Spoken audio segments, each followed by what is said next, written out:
balik lagi di channel pikapika.id dengan aku Thea. Jadi di minggu ini kita videonya bakal jawab-jawabin pertanyaan dengan topik yang udah aku pilih sesuai yang aku sebutin di video minggu lalu. Buat kalian yang belum lihat, linknya ada di bawah tentang hormonal skin condition atau kondisi kulit dan masalah kulit yang dipengaruhi dengan faktor hormon. Oke, langsung aja ke pertanyaan pertama dari Marisa Rahma Adania. Di umur berapa sih Kak kulit mulai bertingkah karena pengaruh hormon? Kira-kira kapan puncaknya? Terus kalau ibu-ibu yang menopause, apa ada pengaruh ke kulit juga? Oke, seperti yang kita ketahui, sebagian besar perubahan kulit dan fisik in general dimulai dari masa pubertas dan terus berlanjut. Kulit kita memiliki kelenjar kecil yang disebut dengan sebaceous gland atau kelenjar sebaceous yang dia memproduksi minyak yang fungsinya untuk menjaga kulit kita tetap nourished, sehat dan lembab yang disebut dengan sebum. Nah, sejak mengalami pubertas, kelenjar ini itu dia tumbuh in size dan secara fungsi juga produksi sebum terus-menerus hingga puncaknya pada usia 15 hingga 35 tahun. Seperti organ tubuh lainnya, sebaceous gland memiliki reseptor yang salah satunya merespon pada hormon seks yang ada di manusia, yaitu androgen, estrogen, dan progesteron. Hormon androgen mempengaruhi kelenjar spesies itu tadi secara jauh lebih signifikan daripada dua hormon lainnya, yaitu estrogen dan progesteron. Jadi androgen itu merupakan salah satu suatu kumpulan hormon yang dimiliki baik itu laki-laki dan perempuan. Nah, semakin banyak androgen di dalam darah kita, semakin banyak juga yang terikat pada reseptor spesies itu tadi.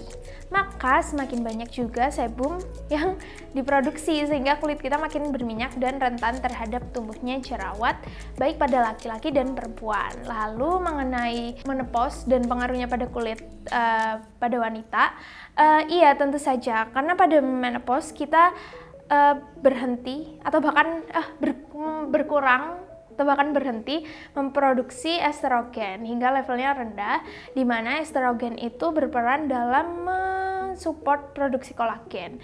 Nah, kalau produksi kolagen turun, berarti kulit kita elastisitasnya berkurang dong. Makanya menopause itu identik dengan bersamaan dengan tanda-tanda penuaan seperti fine lines dan wrinkles, seperti itu. Berikutnya dari Amalia Aziza, pas lagi menstruasi itu pasti tumbuh jerawat. Setelah menstruasi selesai, jerawat hilang. Yang kayak gitu termasuk jerawat hormonal nggak Kak? Terus kenapa muncul pas mens saja? Oke, buat kita perempuan mungkin sudah tahu bahwa saat menstruasi hormon androgen itu mengalami fluktuasi secara drastis sehingga produksi sebum itu tadi meningkat seperti yang aku sudah jelaskan sebelumnya. Sedangkan dua hormon lain itu yang mengontrol sebum, yaitu estrogen dan progesteron, turun levelnya. Ditambah lagi dengan sel kulit mati, debu, dan kotoran yang menyumbat pori-pori, akumulasi sebum dapat terjebak di pori-pori kita. Ditambah lagi dengan resiko berkembangnya akne bakteria kan tumbuh di tempat yang seperti itu. Hormon juga dapat membuat kulit lebih sensitif dan rawan terhadap inflamasi. And keep on going, stres dan mood juga berubah secara dramatis, turut memperburuk kondisi kulit kita. Hal-hal tersebut menjadi penyebab munculnya masalah kulit, terutama hormonal acne ketika kita menstruasi. Kayak gitu. Pertanyaan berikutnya, Kak, adakah kondisi kulit selain berjerawat yang ditimbulkan karena perubahan hormon? Karena aku kalau lagi mens kadang berjerawat, kadang mulus-mulus aja. Oke, dari Kak Novia Eka. Ada beberapa sih sejauh yang aku tahu. Kulit cenderung sensitif dan rawan muncul ruam, merah-merah gitu. Karena produksi sebum yang berkurang seiring menopause itu tadi. Jadi kulitnya lebih kering. Kulit kusam, dry patches saat kehamilan atau kulit kusam pada kehamilan itu disebut juga dengan mask of pregnancy atau bahasa saintifiknya melasma. Dia terjadi karena sel-sel melanin itu terstimulasi oleh kerja hormon seks yang ada pada perempuan. Oke, gini. Mungkin jerawat kadang muncul di satu siklus, berikutnya nggak muncul, terus siklus depannya muncul lagi. Tapi bisa jadi ada kondisi kulit lain yang bermasalah, tapi kita nggak notice gitu, mungkin nggak kelihatan, bisa kayak kulit kusam atau kulit kering, seperti itu. Berikutnya dari Iki Channel YouTube. Kalau cowok hormonalnya itu biasanya pas fase-fase gimana ya? Kalau cewek kan pas fase menstruasi gitu. Kalau cowok gimana? Kurang lebih sama karena laki-laki dan perempuan share the same hormones dengan kadar yang berbeda. Mulai saat pubertas itu tadi, terus fluctuate atau naik karena produksi testosteron dan dia akan mulai drop gitu pada usia sekitar 30 tahunan. Berikutnya dari Kak Dimas Rahmanta, kalau cowok gitu hormonal acne bisa berkelanjutan nggak? Kayak cewek yang bisa tiap bulan ada perubahan hormon dan akhirnya kondisi kulitnya berbeda. Tentu bisa dipengaruhi juga dengan skin type, apalagi kalau nggak dirawat dan ditreat dengan benar. Sekalian kita move ke question berikutnya dari Kak Sastro Sulistyo. Aku aman banget nih Kak di dunia skincare. Aku baru baca-baca kalau cowok juga mengalami hormonal acne. Apakah treatment untuk hormonal acne cowok sama dengan treatment ke cewek? Okay. One thing that we should keep in mind is skincare has no gender, jadi it's unisex, it's universal. Itu bagian dari keeping our hygiene, itu bagian dari kebersihan kita. Jadi ya kalian para cowok pakai aja acne treatment yang di luar-luar, regardless the gender, the packaging, or the color, ya kan?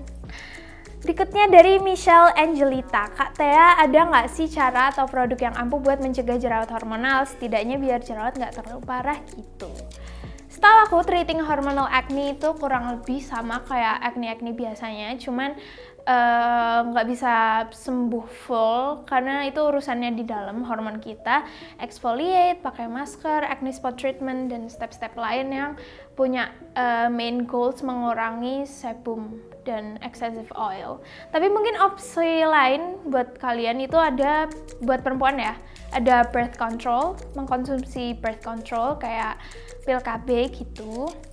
Tapi setahu aku di Indo belum umum ya konsumsi pil KB buat cuman mengontrol hormonal skin problem. Kalau di US atau di luar negeri gitu kayaknya udah biasa, jadi para remaja perempuan atau ya umur-umur gitulah pakai birth control buat mengontrol kendala jerawat mereka, karena mungkin itu mereka kayak concern banget gitu. Tapi emang sih signifikan banget perubahannya karena dia bantuin dari dalam juga, tapi balik lagi ke kebutuhan dan prinsipal kalian masing-masing menurut aku. Terus ada dari Kumalasari, bener nggak sih Kak kalau stres bisa memicu breakout pada wajah? Iya bener, mungkin banyak dari kalian yang kalau lagi banyak kerjaan, begadang, overthink, banyak pikiran, terus langsung muncul tuh ceriwi. Itu ada kaitannya sama hormon, erat banget. Jadi ketika kita lagi stres, tubuh kita tuh menghasilkan certain hormones yang menyuruh kelenjar-kelenjar kulit kita itu untuk memproduksi oils lebih banyak. Contohnya hormon kortisol namanya. Terus and then you know the drill, produksi minyak lebih cepat dari regenerasi kulit, terjebak di pori-pori, tersumbat bersama debu, kotor, jadi tempat berkembangnya acne bacteria, and then there you go, you have pimples. Yang terakhir dari Reni Laili, Kak, apakah kandungan dalam suatu produk dalam skincare dapat memicu perubahan hormon? Setahu aku kalau secara drastis merubah hormon sih enggak ya, lebih ke kayak mengganggu kerjanya atau stabilitasnya atau levelnya. Ada sih beberapa seperti paraben, pokoknya ingredients aktif yang merupakan multi chemicals. Menurut sumber yang aku baca itu suatu studi menemukan adanya kandungan paraben dalam sel tumor payudara wanita gitu. Jadi sebaiknya paraben dihindari sebisa mungkin, apalagi dengan kadar yang banyak, jangan. Terus karena kenapa sih paraben itu jelek buat hormon kita gitu kan?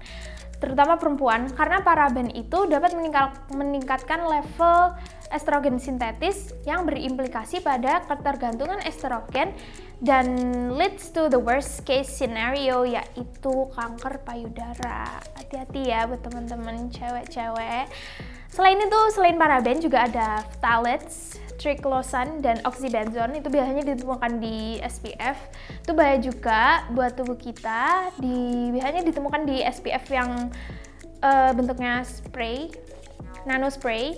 Itu dihindari aja karena ingredients tersebut bersifat karsinogenik, yaitu tergolong dalam substansi yang dapat memicu pembentukan sel kanker, seperti itu. Oke, itu tadi pertanyaan yang udah masuk dan aku udah jawabin. Aku sekarang mau langsung aja announce siapa yang jadi penanya terbaik di weekly Q&A dari kita. Pemenangnya adalah Marisa Rahma Adania. Oke, tim kami akan menghubungi kamu. Tunggu aja untuk masalah pengiriman special gift-nya. Anyway, topik minggu depan, video minggu depan adalah brightening and whitening. Jadi buat kalian yang punya pertanyaan mengenai brightening and whitening ya, kalian bisa komen aja di bawah, drop the question down below. Terus aku juga bakal jawab lagi, pilih lagi pemenangnya seperti minggu-minggu sebelumnya. Terima kasih sudah menonton, jangan lupa follow kita di sosial media dan subscribe to our channel dan juga nyalain notifikasinya, please. Sudah. Sampai ketemu di video minggu depan. Bye!